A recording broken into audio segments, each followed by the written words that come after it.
राम राम। आज हम श्रीमद् भगवत गीता के अध्याय 4 ज्ञान कर्म संन्यास योग का अंतिम श्लोक 42 संस्कृत उच्चारण और हिंदी अर्थ सहित सीखेंगे।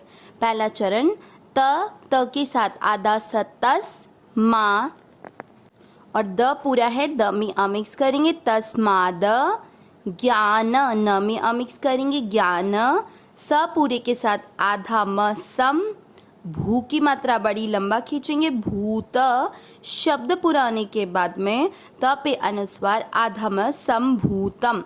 पहला चरण फिर से तस्माद ज्ञान संभूतम। दूसरा चरण देखेंगे ह के अंदर री से ऋषि की मात्रा, इसका मतलब हुआ ह आधा है और री की मात्रा री, HRI री के साथ आधा त हृत, फिर आधा स भी इसके साथ पड़ जाएगा हृत्स। जैसे आप किसी भी चीज को अंग्रेजी में, जैसे आप प्लूरल बोलते हैं इंग्लिश में, तो एप्पल को बोलते हैं एप्पल्स, राइट। तो वैसे ही आपको यहाँ पे बोलना है हृत को हृत्स, तो उच्चारण बहुत आसानी से निकलेगा हृत्स। और थ पूरा थ में अमिक्स करेंगे हृत्स्थ, शब्द पूरा होने के बाद थ पे अनुस्वार आधा म हृत्स्थम। ज्ञानासी ना के साथ आधा तन्नात, मन दोनों अक्षर पूरे दोनों में अमिक्स करेंगे नात मन, न में अ की मात्रा तो विसर्ग को पढ़ेंगे ह, नात मन ह। सेकंड चरण फिर से हृत्स्थम ज्ञानासी नात मन ह। पहला और दूसरा चरण साथ में तस्माद ज्ञान संभूतम हृत्स्थम ज्ञानासी नात मन ह।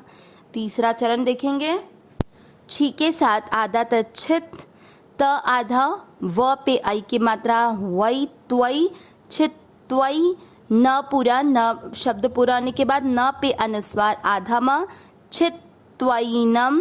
स के ऊपर बिंदी, शब्द के स्टार्टिंग में इसलिए उसको पढ़ेंगे आधा न संशय, शब्द पूरा होने के बाद य पे अनुस्वार आधा म संशयम। योग ग में अमिक्स करेंगे योग। तीसरा चरण फिर से छित्वैनम संशयम योग। चौथा चरण देखते हैं माँ ती के साथ आधा षटकोण वाला, माँ तिष्ठो तिष्ठो, अब ठो के साथ आधा त ठोत, माँ तिष्ठोत, ती के साथ वापस श से षटकोण तिष्ठ, ठ में अमिक्स करेंगे तिष्ठ, भारत दोनों अक्षर पूरे दोनों में अमिक्स करेंगे भारत। चौथा चरण फिर से मातिष्ठोत्तिष्ठ भारत, आधे और पूरे अक्षरों का ध्यान रखते हुए इस चरण को बोलना है। तीसरा और चौथा चरण फिर से साथ में छित्वैनम संशयम योग मातिष्ठोत्तिष्ठ भारत। पूरे श्लोक का उच्चारण एक साथ तस्माद् ज्ञान संभूतम हृत्स्थम ज्ञानासीनात्मनः छित्त्वैनं संशयं योग मातिष्ठोत्तिष्ठ भारत। एक बार फिर से तस्माद् ज्ञान संभूतम हृत्स्थम ज्ञानासीनात्मनः छित्त्वैनं संशयं योग मातिष्ठोत्तिष्ठ भारत। श्लोक का अर्थ देखते हैं। पिछले श्लोक में भगवान ने बताया था कि ज्ञान से हर प्रकार के संशय का नाश होता है और अगर समता रखी जाए, मतलब फल की प्राप्ति और अप्राप्ति में समान रहा जाए, तो समता के द्वारा कर्मों से संबंध विच्छेद किया जा सकता है। इसीलिए अब भगवान अर्जुन को ये आज्ञा देते हैं कि ज्ञान के द्वारा अपने संशय का नाश करके समता में स्थित होकर कर्म करो, जिससे कि कर्मों से स्वतः तुम्हारा संबंध विच्छेद हो जाएगा। सुनते हैं आज का अर्थ। तस्मात् ज्ञान संभूतम, इसमें तस्मात् अलग कर दीजिए, तस्मात् यानी इसीलिए, द में जो अ मिक्स किया था उससे बन जाएगा अज्ञान संभूतम यानी अज्ञान से उत्पन्न। आगे हृत्स्थम, हृदय में स्थित। ज्ञानासीनात् मनः, इसमें ज्ञानासीना अलग होगा और आत् मनः अलग होगा।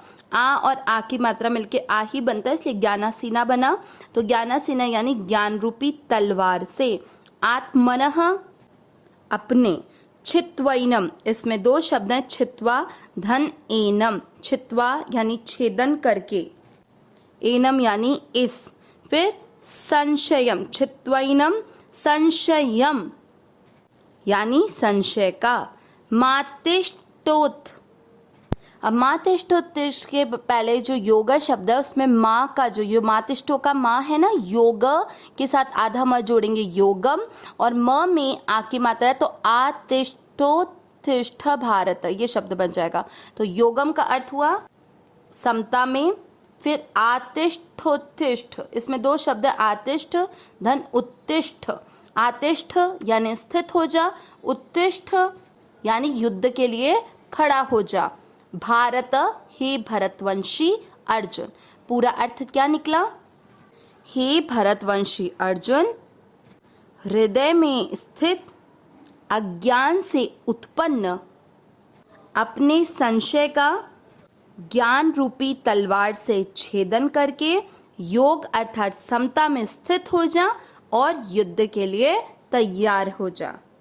इस प्रकार भगवान ने श्लोक के माध्यम से अर्जुन को ज्ञान के द्वारा अपने संशय का नाश करने के लिए और समता में स्थित रहकर कर्तव्य कर्म करने के लिए आज्ञा प्रदान की है। अविनाशी सहज सुख राशि, हे नाथ हे मेरे नाथ, मैं आपको भूलूं नहीं।